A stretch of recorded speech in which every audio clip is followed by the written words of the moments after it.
Loneliness is a real problem for a lot of people. And that's something that I wanted to explore today because so often when we start to feel empty, we often think of, like our mothers or our fathers or someone like that. We've had great opportunity to share with our daughter out west, and like good parents, we miss them terribly.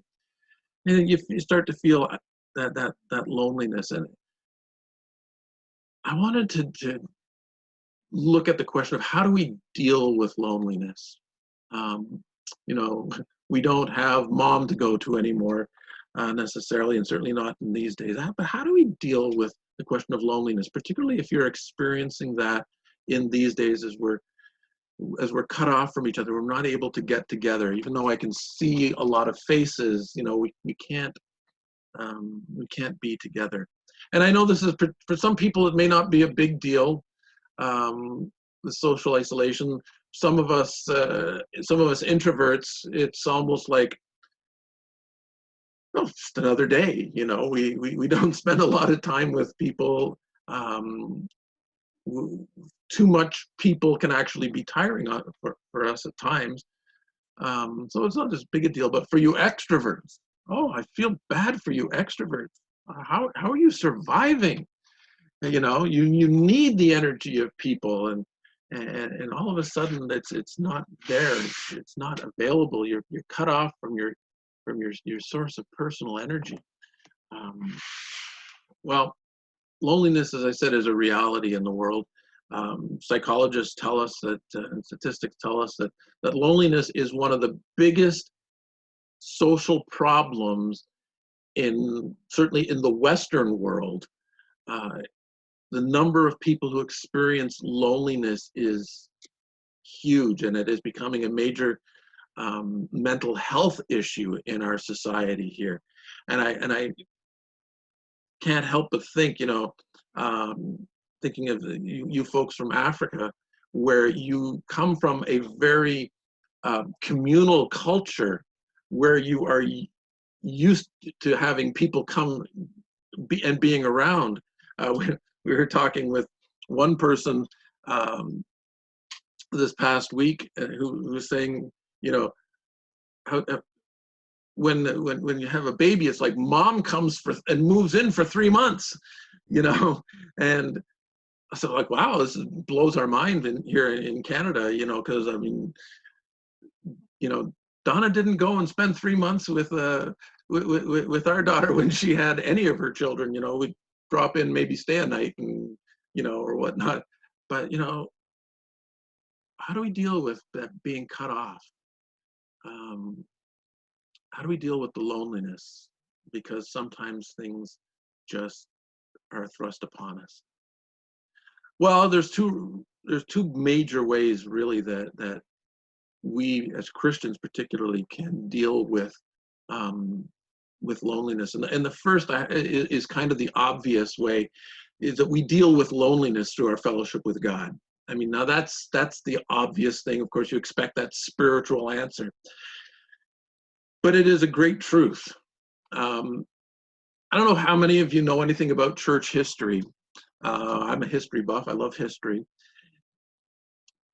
But if nothing else, you've at least seen somewhere videos, stories, movies about the old Christian hermits who used to go off into the desert and live in isolation, away from everybody, and sometimes they were considered the great wise man because they were, you know, out there in the wilderness. And it kind of blows my mind. How could somebody go cut themselves off deliberately from everybody and everything that we have in our society, go out and live in the desert in isolation, often for 10, 20, 30, 40 years, separated from other people, all by themselves, except for, either when they went to get food or people brought food for them. How did they possibly ever manage it? And reality for them was they went out there because that's what they were trying to do, was seek perfect fellowship with God. Now, I'm not suggesting that any one of us should do this, but that was their desire. They wanted that fellowship with God because they knew, or they wanted to know and experience that God was their sufficiency in life. And life was all about God. There is incredible power in enjoying a fellowship with God. So there's almost three things that when we're looking about how do we establish a living and vibrant fellowship with God. The first thing is that we have to know and claim the promise of God. You know, God has promised that fellowship. Three scriptures, or lots of scriptures on this, but the three scriptures that I found. Psalm 34, verse 18 says, "The Lord is close to the brokenhearted and saves those who are crushed in spirit." Maybe you've been feeling that brokenheartedness, or that being crushed in spirit, particularly in these isolated days of loneliness. The Lord has promised that he will be close to you. And that's a promise you need to know and you need to hold on to, you need to cling on to. Psalm 145, verse 18 says, "The Lord is near to all who call on him, to all who call on him in truth." He has promised to respond to you. When you call out to him in your loneliness, "Oh Lord, I can't take it anymore," he has promised to come and to be with you. And Isaiah 43 says, "But now this is what the Lord says, he who created you, Jacob, he who formed you, Israel, do not fear, for I have redeemed you. I have summoned you by name. You are mine." Look at that expression of what you mean to him. "When you pass through the waters, I will be with you. And when you pass through the rivers, they will not sweep over you. When you walk through the fire, you will not be burned. The flames will not set you ablaze." Look at what he's saying there. No matter what trouble we experience, and loneliness, isolation can be that experience, he is saying that I will be with you. I will be with you. That is the promise of God. That's the promise of God we need to know. We need to have that assurance, but we also have to claim that promise. We have to claim it and say, that is for me. It's not for someone, just for someone else. God is promising that to you personally. Put your name on it to lay claim to it. Well, the second thing is, this is where the challenge sometimes comes, is we have to desire God's fellowship. Not just claim the promise, but we actually have to desire it. Psalm 73, I love this verse. It says, in verses 25 to 28, it says, "Whom have I in heaven but you? And on earth, and earth has nothing I desire besides you. My flesh and my heart may fail, but God is the strength of my heart and my portion forever. To those who are far from you, those who are far from you will perish. You destroy all who are unfaithful to you. But as for me, it is good to be near God. I have made the sovereign Lord my refuge. I will tell of all your deeds." Did you get those words? Earth has nothing I desire besides you. How much do you desire God's fellowship? How much do you desire God's fellowship? Or you just think that somehow something else has to satisfy you. You have to recognize it and desire God to be the one who gives us that peace. But not just desire it. The third thing is we actually have to choose it. It becomes a choice. We have to actually do something about it. Psalm 16, verses 8 and 9 say, "I keep my eyes always on the Lord. With him at my right hand, I will not be shaken. Therefore my heart is glad and my tongue rejoices. My body also will rest secure." You see how it started? He talks about not being shaken and about God being at his right hand. But he starts by saying, "I keep my eyes always on the Lord." Where do you keep your eyes? What do you look at? What choices are you making, in those times of fellowship? Are you choosing God? Are you choosing fellowship with God? And James 4:8 says, "Come near to God, and he will come near to you." It's in the imperative there. Make the choice to come near to God. Because if we don't make the choice, then it's not going to happen no matter how much we want it. We can want lots of things, but do nothing about it. So what is it that interferes with our fellowship with God? Going back to those three things, we can say, well, the first thing that interferes with our fellowship with God is that we don't know or believe that you can have such a close relationship with God. I remember when I was in university, I was at the very beginning of my final year of university. I had an apartment on campus, and every year our Christian fellowship group had a barbecue on the beach. We had a beach at our university. It was great. And unfortunately, it was a very cold day. So the party at the beach ended up back at my apartment, which was on campus. And we're sitting around my living room, about 30 of us sitting around on the floor in my tiny little apartment. And a good friend of mine, her boyfriend was visiting from Ottawa. And he was sitting there in the room with everybody else. He was a Catholic, went to church regularly, but didn't really understand our evangelical faith. And as we're sitting around this living room, everybody is sharing something about their summer experience, and they're giving testimonies to what God meant to them and what God had showed them, something, these living, vibrant, powerful testimonies. And I watched him during that meeting, and you could see on his face this utter amazement. He was listening so intently to everybody talking, and he just watched around the room as everyone spoke in awe of the words he was saying. And Maureen later shared with the group that he had accepted the Lord as his Savior after that meeting. And the words that he said were, "I never knew that you could have that kind of relationship with God. I never knew that you could have that kind of relationship with God." He had been going to church all his life, but he never knew. And the reality is, there are a lot of people, and maybe even some of you, who've been going to church all your life or for many, many years, but you never knew that you could have that kind of powerful and intimate relationship with God. Well, the second thing that interferes with our fellowship with God is we may desire a relationship, but the question is, do we want it enough? I always say, it's one thing to want it, it's another thing to want it enough. Because it usually comes with a price.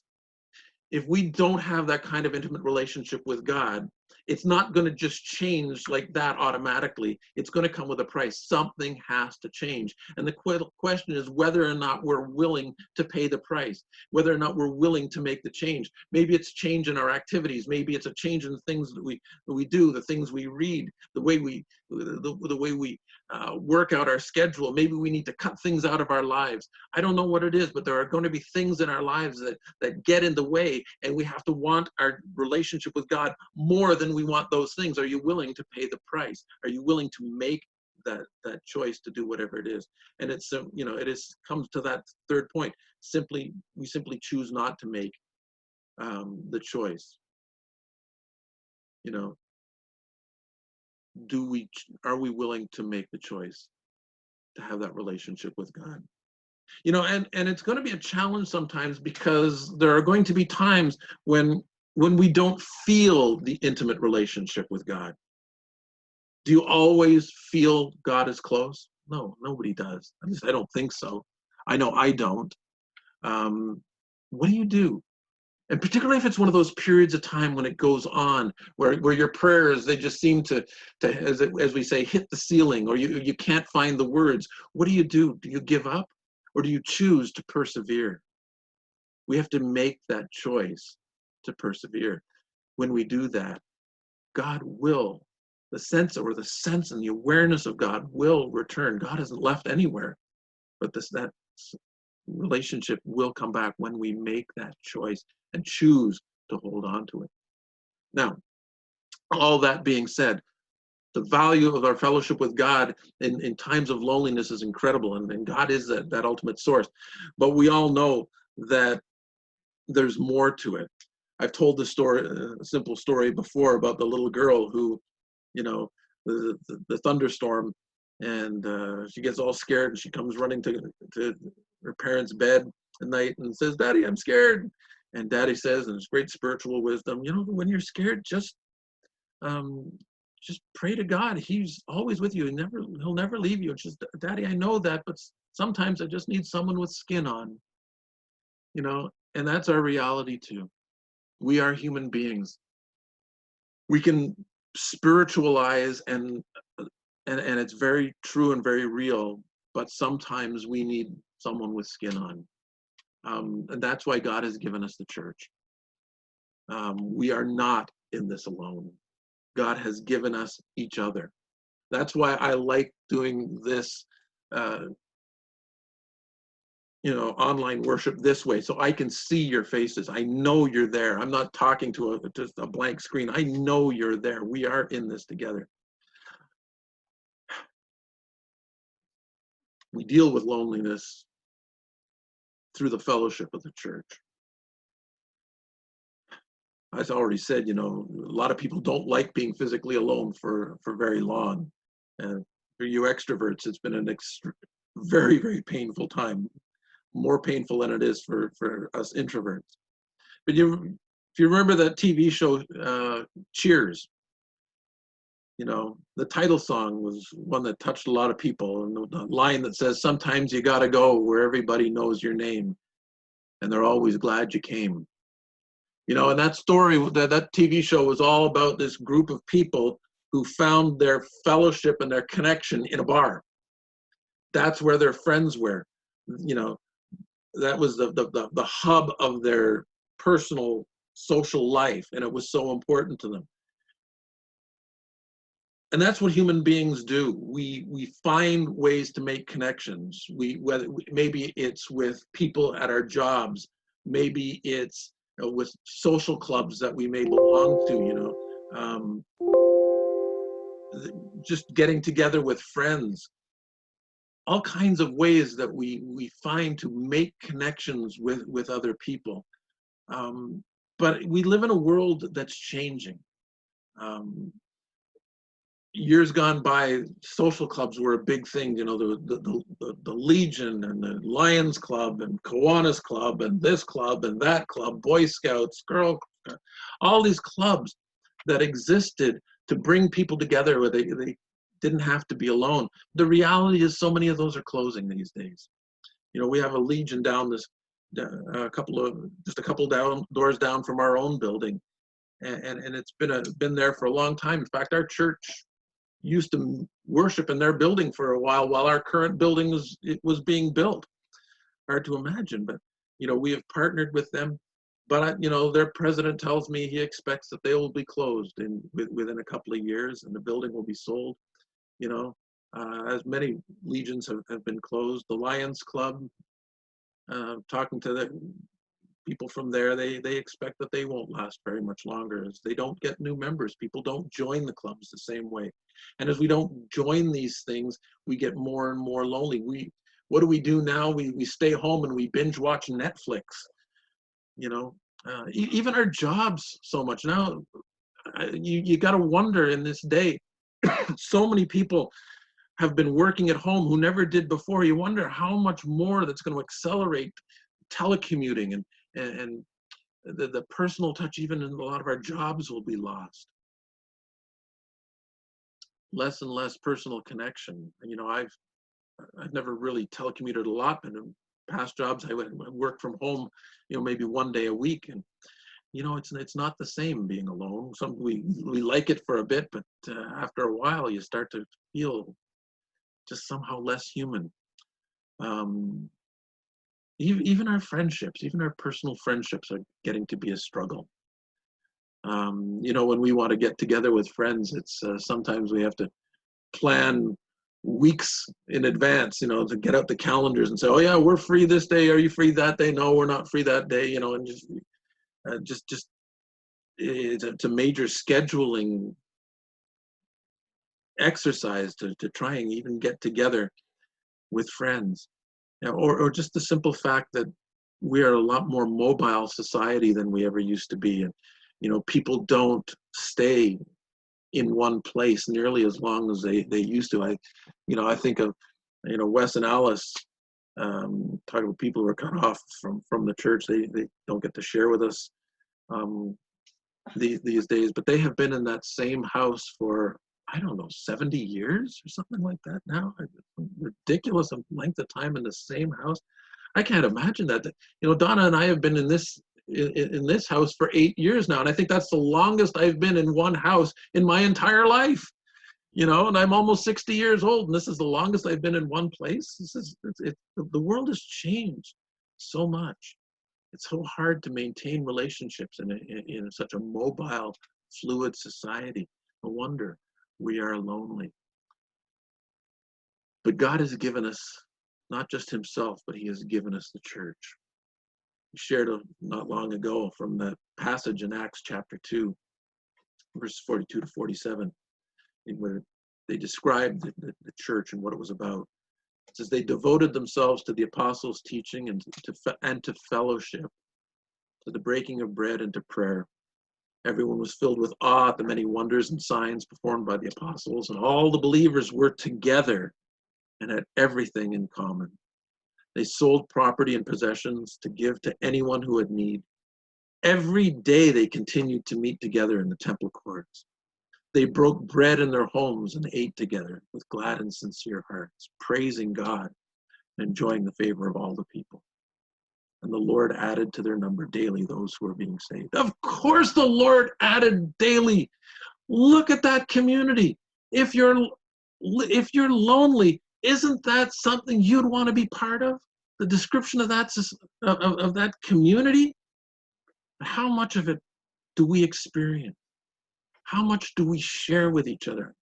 To share life in that kind of way, where we meet continually, where we have each other in our homes. How many of us have actually, how often do we actually visit each other in each other's homes? Not nearly enough. And I know we're guilty of that. We don't get out enough. We don't have enough people to our home sharing life together. And look at it. I mean, they went so far. They had everything in common, even to the point where if someone was in need, they would sell their property and possessions to make sure they took care of each other. Your problems were my problems. My problems are your problems. The church is about sharing life together. Wow. If we do that, how can we be lonely?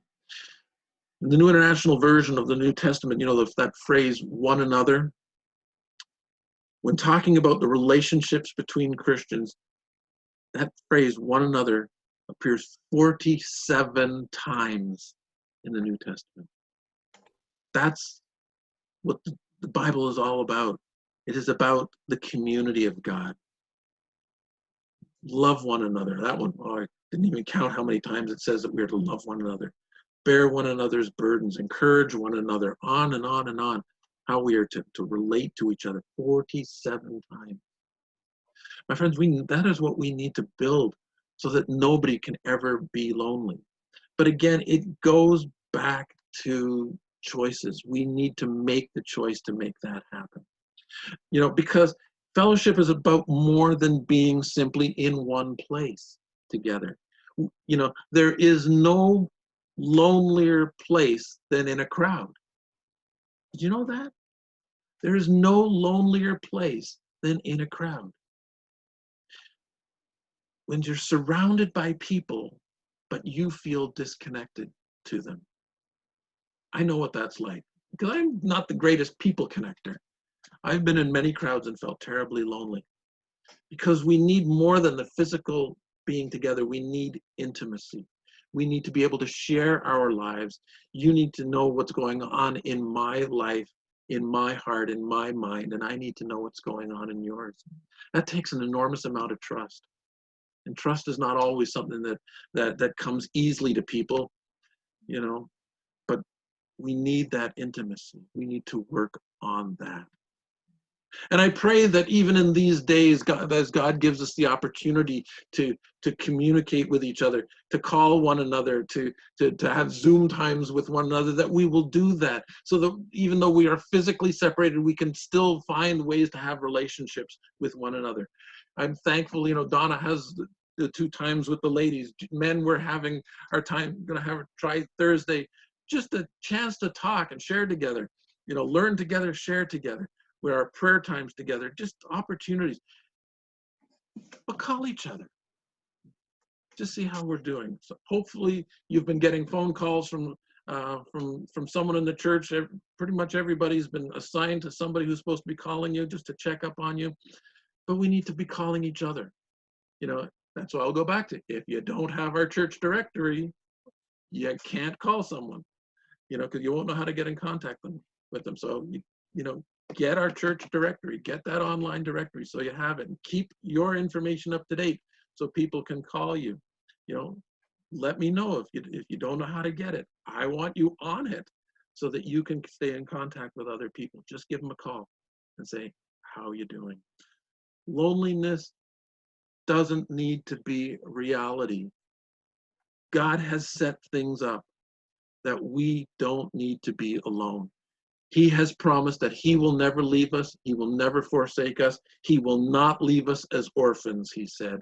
We don't need to be alone. He will be with us, but even more, he will be with us through each other, through the church. That's God's plans for dealing with loneliness, something that's so much needed in this day. I thank God for that. And I trust that that is your experience, that you will not have to suffer with that loneliness.